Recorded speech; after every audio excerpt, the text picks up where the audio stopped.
आपको बताएंगे detail wise कि एक ऐसा प्रोजेक्ट, एक ऐसा मंसूबा जिस पर जम्मू कश्मीर सरकार काम कर रही है, लेकिन इसके बावजूद भी कई तरह की मुश्किलात आसपास इस प्रोजेक्ट से आ रही हैं। वो क्या मुश्किलें हैं, एक एक करके डिटेल्स आपके सामने रखेंगे। एक खूबसूरत इलाके की तस्वीर भी आपके सामने रखने की कोशिश होगी, लेकिन थोड़ी देर में उससे पहले 5 खबरें आपके सामने हैं। और टॉप 5 वो खबरें होती हैं जो सुबह से सबसे ज्यादा सुर्खियों में हो और जिन पर आप सबसे ज्यादा तज्जिया और तबसरा करते हो। टॉप 5 में सबसे पहले सर्च ऑपरेशन या फौज के हवाले से बात करेंगे, क्योंकि आप सब जानते हैं जम्मू कश्मीर के अंदर मुख्तलिफ इलाकों के अंदर ऑपरेशन या जो कार्रवाइयां वो चल रही हैं, और इस सिलसिले में बाज़ाब्ता तौर पर यूनियन टेरिटरी के अंदर अलग अलग मकामात पर, खासतौर से खित्ता पीर पंचाल के अंदर इंतखाबात खत्म होने के बाद से ही काम इस वक्त भी चल रहा है।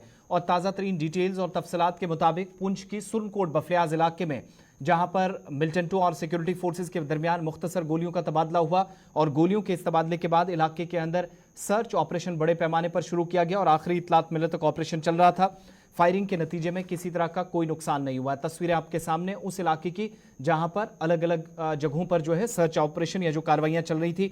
ये वही इलाका है जहां पर सिक्योरिटी फोर्सेज की गाड़ी को निशाना बनाया गया था, यानी एयरफोर्स को टारगेट किया गया था, और एक जवान की जान चली गई थी, 4 दीगर जख्मी थे। उसके बाद से ही इस पूरे इलाके के अंदर ऑपरेशन चल रहा है। इस वक्त इतलात हैं कि एक बड़े पैमाने पर वसी इलाके को मुहासरे में लेकर कार्रवाई चल रही है। ये तो एक खबर टॉप 5 में। दूसरी खबर, बात उस सड़क हादसे की जिसने बहुत सारे लोगों की जान ली। इंतजामिया ने दूसरी तरफ अनाउंसमेंट्स भी कर दी हैं, लेकिन यह वो हादसा है जो 22 से 23 लोगों की जान ले गया, बल्कि 23 लोगों की मौत हो चुकी है।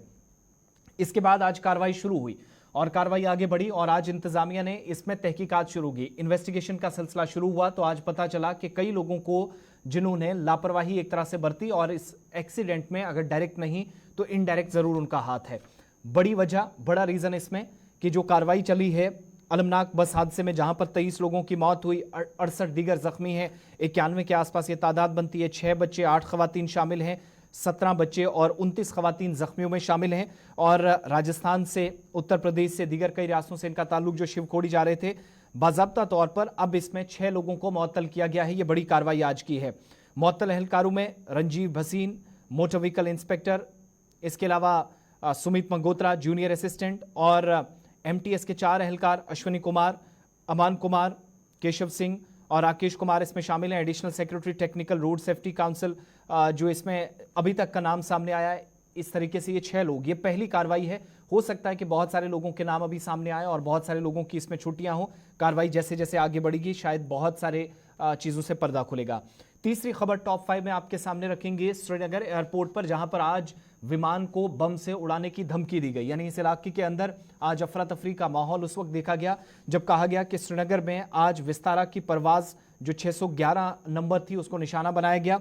इस तरह की खबरें आई और बाद में देखा गया कि सब अफवाहें थी, क्योंकि एज पर प्रोटोकॉल सिक्योरिटी के एतबार से जो चीज़ें काफ़ी अहमियत की हामिल थी उन पर डिस्कस हुआ, देखी गई चीज़ें, और आहिस्ता आहिस्ता करके सर्च ऑपरेशन पूरे इलाके के अंदर चला। At the end of the day कुछ मिला ही नहीं। सिक्योरिटी फोर्सेस ने बाद में ऑपरेशन खत्म कर दिया, लेकिन अफवाहों पर जिन लोगों ने कान धरने के लिए मजबूर किया उन लोगों के खिलाफ भी कार्रवाई होगी। इसकी अथॉरिटीज भी खुद तस्दीक कर रही है। मजीद इसमें तहकीकात आगे बढ़ेगी तो शायद हो सकता है कि मुसाफिरों और अमले के अराकीन को बम से उड़ाने की धमकी जिस शख्स ने दी उनके खिलाफ कार्रवाई जब आगे बढ़ेगी तो शायद बहुत सारी चीज़ें इसमें साफ होंगी। चौथी खबर टॉप 5 में आपके सामने, शिद्दत की गर्मी की बात, क्योंकि मुख्तलिफ इलाकों के अंदर मुल्क के बाकी हिस्सों में, शुमाली भारत में अगरचे गुज़श्ता 24 घंटों में थोड़ी सी राहत कुछ एक इलाकों में मिली, लेकिन इसके बावजूद भी आज एक बार फिर से मई के आखिरी दिन भी गर्मी में किसी तरीके से कोई कमी नहीं देखी जा रही है। सूरत हाल इतनी अबतर हुई है कि बहुत सारे इलाकों में लोगों की अमवात की भी तस्दीक पूरे मुल्क के अंदर की जा रही है। जम्मू कश्मीर के अंदर जो खबर है कि मैदानी इलाकों में बारिशों की कोई फिलहाल पेशगोई नहीं है, ना ही कोई इम्कान है, और 2 से 4 जून के दरमियान हीट वेव का ये सिलसिला दोबारा जारी रह सकता है और अगला एक हफ्ता फिर से परेशान कुन हो सकता है। इस तरह की सूरत हाल है और शिद्दत की गर्मी के बीच कई तरह की रिपोर्ट्स आ रही हैं जो एक बार फिर से लोगों को परेशान करना शुरू कर रही हैं। 5वीं खबर टॉप 5 में आपके सामने, शदीद गर्मी के बीच पानी की कमी भी बहुत सारे हिस्सों के अंदर या पूरे मुल्क की मुख्तलिफ रियासतों में वो दर्ज की जा रही हैं। और ये शिकायतें कब आ रही हैं? जब यूनियन टेरिटरी या स्टेट्स जितनी पूरे मुल्क के अंदर है माहौलियात पर मनफी असरात मुरतब हो रहे हैं। और ताज़ा रिपोर्ट जो है इसमें सेंट्रल वाटर कमीशन यानी CWC के आदादुशुमार से पता चला है कि 150 अहम आबी ज़खायर हैं, वाटर रिजर्वायर्स हैं, जहां पर पानी की सतह 23% तक गिर गई है, विच मीन्स पानी की कमी है। और इस वक्त गुज़श्ता साल की सतह से 77% कम है। यानी इतने बड़े पैमाने पर आप माहौलियात पर मनफी असरात देखिएगा कि पानी कम हुआ है, और जो सेंट्रल वाटर कमीशन है उसने इसकी तस्दीक की है। गुज़श्ता हफ्ते जो इन आबी ज़खायर पर 24% जो बताया गया था कि इनमें जो है वो कमी थी, लेकिन अब 23 के आसपास है। ECW के आदाद शुमार के मुताबिक मौजूदा जो ज़ख़ीरा है गुज़श्ता साल की सतह का महज 77% और आम ज़ख़ीरे का 94% है, जिससे अंदाज़ा लगाया जा सकता है कि पूरे दुनिया के साथ साथ भारत के अंदर भी मनफी असरात मुरतब हो रहे हैं। इस वक्त सारी सूरत हाल जो है वो हमारे सामने है। तो ये पानी का बड़ा सोच समझ कर इस्तेमाल करना होगा। दिल्ली के अंदर क्या सूरत हाल है, इसके लिए कल फिर से एहतिजाजी मुजाहिरों और हुकूमत और अपोजिशन के दरमियान जो है रसाकशी भी काफ़ी चल रही है। तो ये सारा सिलसिला जो है अभी आप कुछ दिनों में देखेंगे मजीद आगे बढ़ेगा। ये तो टॉप 5 या 5 खबरें थी जो आपके सामने हमने रखी हैं। टॉप 5 के बाद आगे बढ़ेंगे और शुरुआत अहम तरीन खबर के साथ करेंगे और आपको बताएंगे माहौलियात की जब बात चली है तो एक अहम तरीन मनसूबा जो श्रीनगर के अंदर बन रहा है, बडगाम के कई इलाकों को जोड़ता है, इसको श्रीनगर रिंग रोड कहा जाता है। और बड़ी खबर के साथ शुरुआत करेंगे कि गैर कानूनी कानकनी पर जो मनसूबा था सवाल उठे हैं। श्रीनगर में रिंग रोड का ये जो मंसूबा है, यहाँ पर मिट्टी का कटाव जिस तरीके से किया जा रहा है या फिर मुख्तलिफ इलाकों के अंदर बागात को या जरिया राजी को नुकसान पहुंचा है।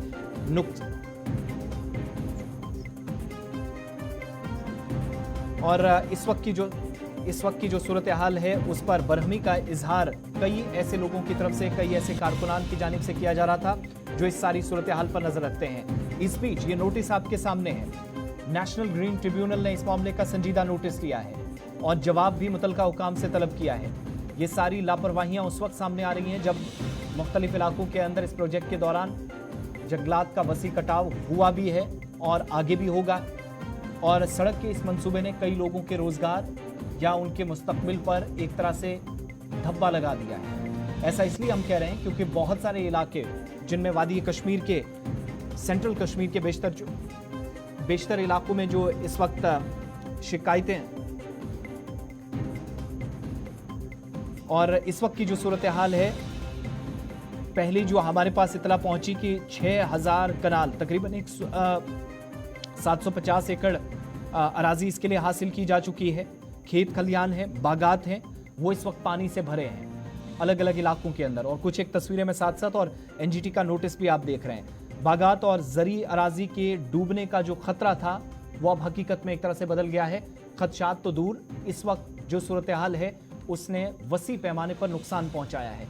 इस पर मजीद बात करेंगे क्योंकि जब इसमें नोटिस NGT की तरफ से लिया गया तो नोटिस से पहले तक की कार्रवाई या जो इस पर अभी तक इकदाम हुए हैं उसमें कलीदी रोल उन लोगों का भी है जो माहौलियाती कारकुन है। राजा मुजफ्फर भट्ट साहब हमारे साथ इस वक्त सेंट्रल कश्मीर से ज्वाइन किए हैं और इस तरह के मामलात को नेशनल ग्रीन ट्रिब्यूनल या फिर अदालतों के मामला के नोटिस में इस तरह के मामलात आमतौर पर उन्होंने लाए हैं। और ये जो बड़ा पेचीदा मामला होता चला जा रहा है, बल्कि बन चुका है संगीन खतरा, एक कसीर आबादी को इस वक्त लाहक है, उस ताल्लुक से इन पर मजीद बात करेंगे। इन्होंने काफ़ी ज़्यादा इस पर काम किया। बहुत शुक्रिया राजा मुजफ्फर भट्ट साहब। ये ज़रा आपसे बहुत बारीकी से और शुरुआत से समझना चाहेंगे। ये तो प्रोजेक्ट है जिस पर ऑलरेडी काम चल रहा था और जब अनाउंसमेंट हुई थी तो काफ़ी ज़्यादा मुसरत का इजहार इस पर किया जा रहा था, लेकिन वक्त गुजरने के साथ साथ यही मंसूबा, ये प्रोजेक्ट कई लोगों के लिए कब्रगाह की मानद साबित हुआ है। उसकी बुनियादी वजूहात और ये जो NGT का नोटिस है इस पर भी ज़रा वजाहत कीजिएगा।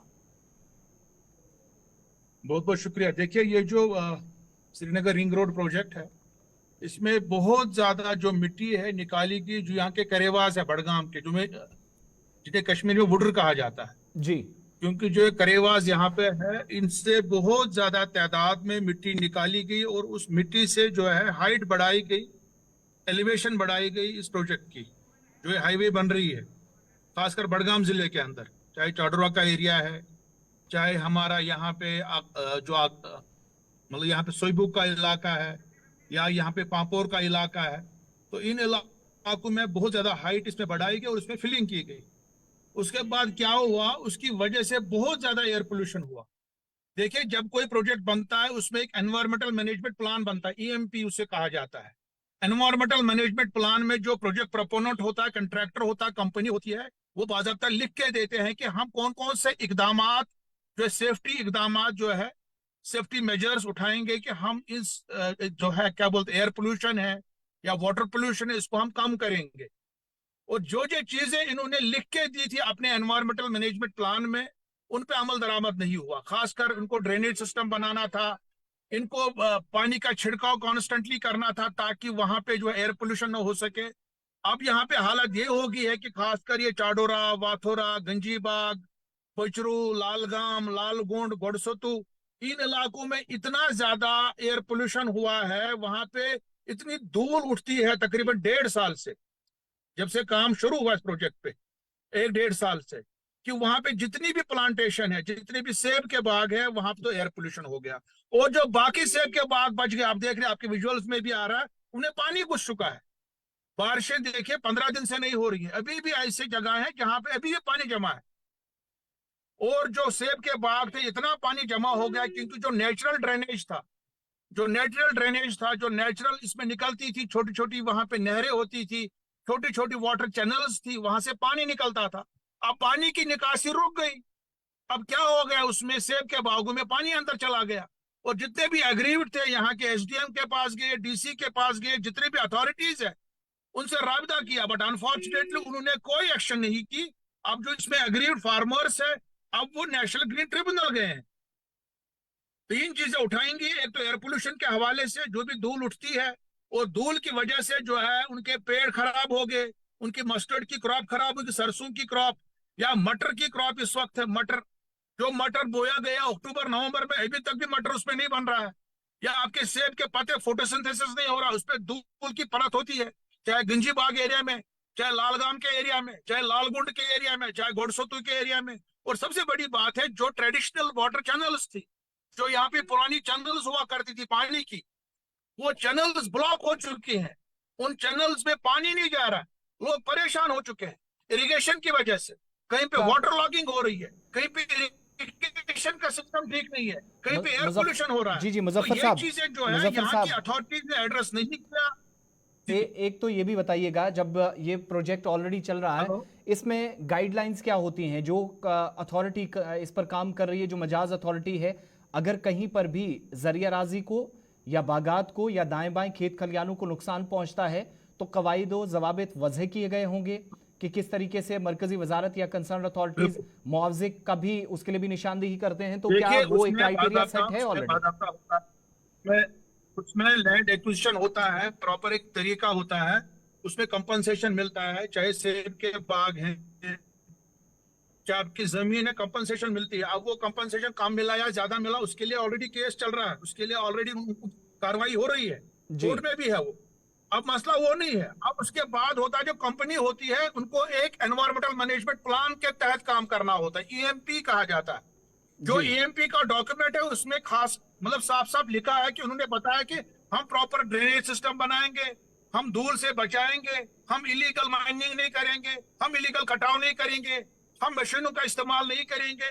इन्होंने रिवर बेड तबाह कर दिए, इन्होंने नदियां तबाह कर दी, पहले दूध गंगा में तबाही कर दी, वहां जुर्माना हो गए, इनको बैन हो गई।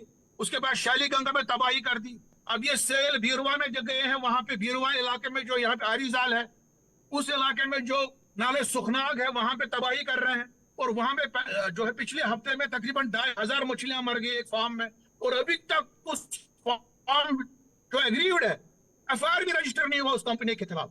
जी मतलब मशीनें इस्तेमाल ही नहीं कर सकते। वैसे ही इन्होंने यहाँ पे जितने भी करेवास थे, करेवास में इतना कटाव कर दिया, तमाम वो काट दिया उन्होंने, पहाड़ काट दिए, वहां से तबाही और बर्बादी कर दी। तो अवाम कहाँ जाए? अब अवाम नेशनल जाएगी एडमिनिस्ट्रेशन अब के पास, मुजफ्फर साहब, एडमिनिस्ट्रेशन कोई नेशनल कार्रवाई ग्रीन नहीं कर रही है। ट्रिब्यूनल ने जो अगर नोटिस दिया एनवायरमेंटल है, मैनेजमेंट प्लान बना है, उस एनवायरमेंटल मैनेजमेंट प्लान के तहत इनको कार्रवाई करनी है।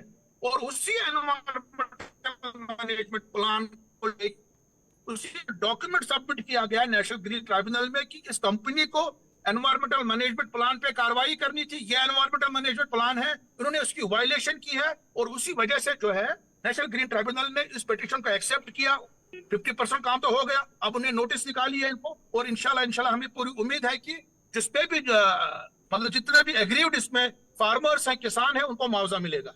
राजा मुजफ्फर साहब, बहुत बहुत शुक्रिया वादी कश्मीर से हमारे साथ जुड़ने के लिए और बताने के लिए कि असल में केस कहां से शुरू हुआ और कहानी कहां तक जा पहुंची। इस वक्त की जो सूरत हाल है, उस पर इंतहाई नाराजगी का इजहार और किया भी क्यों ना जाए। करोड़ों रुपए का नुकसान हमारी जानकारी के मुताबिक अभी तक हो चुका है। ये सूरत हाल इस वक्त बन रही है। आगे बढ़ते हैं, सांबा से बड़ी खबर आपको बताते हैं और ऋषि खजूरिया भी हमारे साथ ज्वाइन करेंगे। सांबा के अंदर आईबी पर आतिशबाजी का वाकया पेश आया है। कल से आग लगी है पुरमंडल इलाके में, जहां पर जंगलात के एक वसी इलाके को आग ने अपनी लपेट में लिया है और नुकसान काफी ज्यादा हुआ है। मौके पर इस वक्त फायर टेंडर्स भी मौजूद हैं। बड़े पैमाने पर ऑपरेशन चल रहा है। इंटरनेशनल बॉर्डर के करीब ये आतिशबाजी का वाकया पेश आया है, जिसमें अभी तक हमारी जानकारी के मुताबिक सांबा पुरमंडल के इलाके में वसी इलाके के अंदर नुकसान हुआ है। तस्वीरें आपके सामने, ऋषि भी हमारे साथ ज्वाइन करेंगे, उनसे मजीद तफसीलात लेंगे। ये पुरमंडल का इलाका है और इसी तरीके से उधमपुर के अंदर, फिर मेंढर में भी, जहां पर माइन ब्लास्ट हुई, वसी आग लगी, नुकसान काफी ज्यादा दोनों तरफ देखा गया। और ये सारी सूरत हाल इस वक्त शदीद गर्मी के बीच है। अब वजूहात क्या हैं, ये कई चीज़ें जो समझ से बालातर हैं। हीट वेव के दौरान इस तरह के जो इंसिडेंट्स हैं वो सामने आ रहे हैं। ऋषि खजूरिया हमारे साथ है। ऋषि, आप तक आवाज़ पहुंच रही है?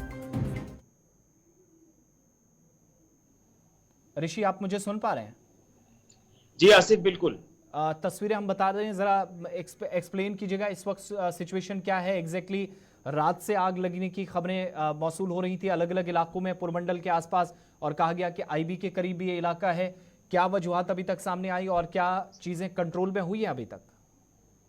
देखिए, बिल्कुल मैं आपको बताना चाहता हूं आसिफ, जिस तरह से लगातार गर्मी का प्रकोप जारी है और इस समय जंगल जो वो धू धू कर जलते नजर आ रहे हैं। मैं बात करूं उधमपुर जिला की या हमारे जिला सांबा की, या इसी के साथ जम्मू रियासी के आसपास के इलाकों की बात करें तो जितने भी हमारे घने जंगल है, ये इस समय पूरी तरह से धू धू कर जलकर जो वो जलते नजर आ रहे हैं। और कहीं ना कहीं ये एक चिंता का विषय लगातार बना हुआ है। और खासतौर पर मैं आपको बताना चाहता हूँ कि जिस तरह से आग लगातार इस समय लगी हुई है, तो वन प्राणी जो है उनको भी काफी खतरा हो चुका है। इसी के साथ मैं आपको बताना चाहता हूं कि इसमें जो वन विभाग है वो भी लगातार कार्य करता नजर आ रहा है। लेकिन एक छोटी सी चीज मैं इसमें ठीक करना चाहता हूं, ये जो आईबी का इलाका नहीं है, ये हमारा जो जितना भी पहाड़ी इलाका है, उधमपुर जिला से लगता इलाका जो हमारे सांबा जिला का, जिसमें माहौरगढ़ जांडा इलाका आता है, इसी के साथ पुरमंडल का कुछ दूर दराज का जो इलाका आता है, ये तमाम वो जंगल है जो इस समय पूरी तरह से आग के लपेट में आ चुके हैं। और उसमें कारण बताया जा रहा है, जो हमें सोर्सेज के मुताबिक जानकारी भी मिल रही है कि जो फॉरेस्ट ऑफिसर हैं उन्होंने भी एक जानकारी साझा की है कि जिस तरह से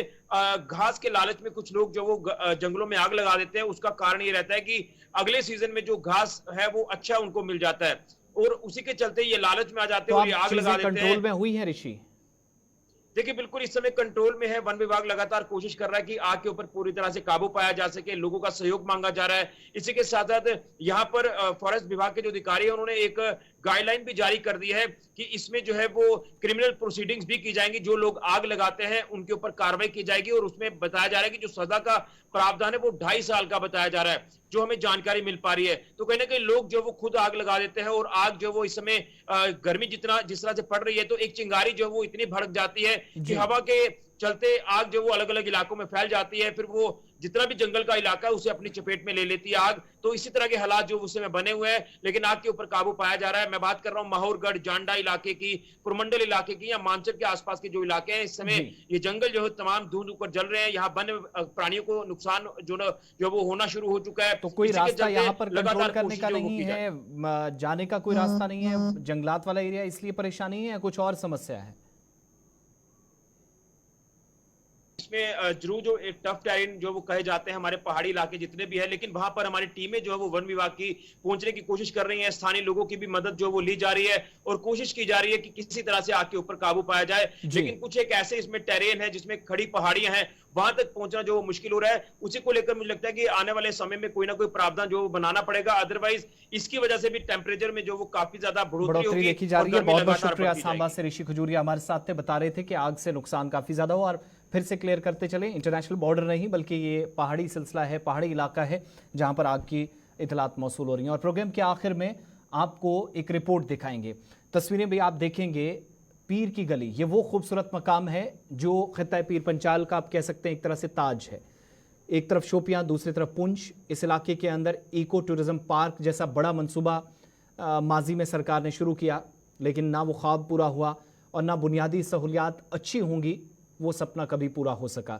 रवां सीज़न में आप देखेंगे तो पीर की गली और आसपास के इलाकों में आप ये कह सकते हैं कि हज़ारों की तादाद में मकामी और गैर मकामी सयाह पहुँच रहे हैं और सयाहों की तवज्जो का ये खूबसूरत मकाम इस वक्त मरकज बना है। 11,500 फीट की बुलंदी पर वाक़ा समुद्री सतह से ये खूबसूरत मकाम इंतज़ामी की नज़रों से इसलिए भी ओझल रहता है क्योंकि 4 से 4.5-5 महीने शदीद बर्फबारी या सरमा के दौरान पर्टिकुलरली इस इलाके में राब्ता सड़कें बंद रहती हैं। तो इंतज़ामिया उस वजह से भी मुकम्मल तौर पर मेंटेन चीज़ों को रख के कामयाब नहीं हो सकती। दूसरा, इन मिडूज़ के अंदर खूबसूरत मकाम के ऊपर जहाँ पर इन दिनों गर्मियों में शुमाली भारत से बड़ी तादाद में लोग आ रहे हैं, बैतुल खला, पीने का साफ़ पानी, हट्स जैसी सहूलियात की कमी का भी सामना करना पड़ रहा और मोबाइल नेटवर्किंग किसी हद तक आसपास ठीक कर ली गई है, लेकिन इस पूरे इलाके के अंदर सूरत हाल काफ़ी ख़राब थी। और अब इस पीर की गली वाले इलाके में रवां सीज़न के दौरान सयाह बड़ी तादाद में जा रहे हैं। उनकी बात आपको सुनेंगे। प्रोग्राम के आखिर में जमशीद मलिक ने इन तमाम लोगों से गुफ्तगू की है जो यहाँ पर पहुँचे थे, जिनकी तवज्जो का ये मरकज़ बना। वो क्या कुछ और कैसा अपना एक्सपीरियंस जो उन्होंने यहाँ पर जाहिर किया है, गुलिस्तान न्यूज़ टीम से उन्होंने बात की।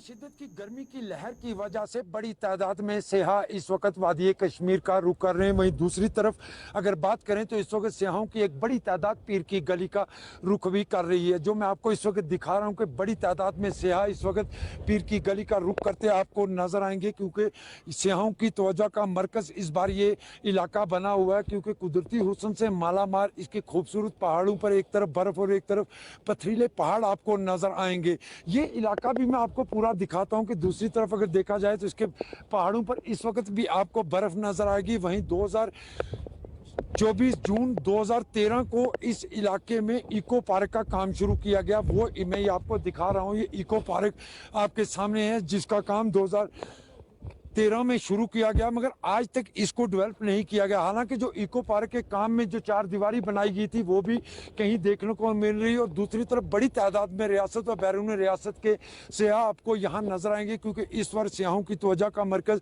इस वक्त पीर की गली भी बनी हुई है, जहाँ इस वक्त भी मुल्क भर में शिद्दत की गर्मी पड़ रही है। वहीं दूसरी तरफ पीर की गली के इलाके में इस वक्त शिद्दत की ठंड के कारण आप सियाह देख सकते होंगे कि घूमते आपको जरूर नजर आएंगे, गर्म कपड़ों के साथ नजर आएंगे, क्योंकि यहाँ बहुत ज्यादा इस वक्त तेज हवा चल रही है, शिद्दत की सर्दी है। क्या नाम जानूंगा मैं, आपका नाम क्या है आपका? संस्कृति। संस्कृति कहाँ से हैं आप? राजस्थान। राजस्थान। कैसा लग रहा है यहाँ आकर आपको? ठंडा। ठंडा। ऐसी ठंड कभी पहले देखी? नहीं।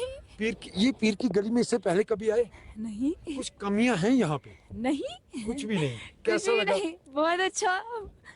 जो आप लोग टूरिस्ट जो बाहर से आ रहे हो, आपसे मतलब जो टूरिस्ट आपको आपके रहने के लिए कुछ कमियां लगी हैं आपको? बिल्कुल नहीं। I think this is perfect जन्नत ऑन अर्थ। सो दुनिया की जन्नत तो हम इसको कहेंगे, मगर अगर इसको थोड़ा सा डेवलप करने की जरूरत लगती है आपको कहीं?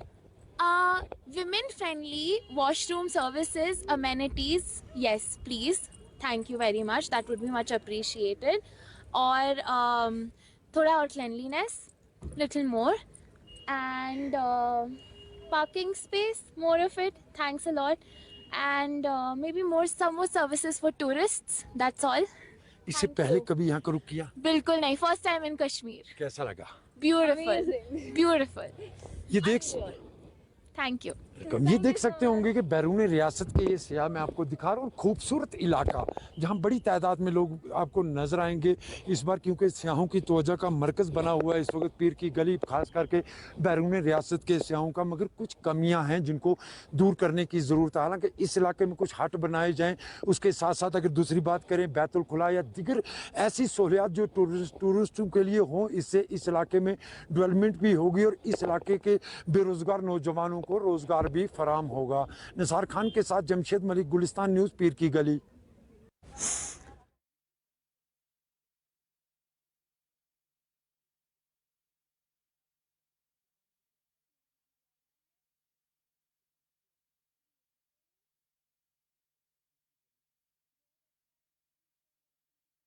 नहीं है और रहने के लिए कोई फैसिलिटीज नहीं है। इससे पहले कभी पीर की गली आए?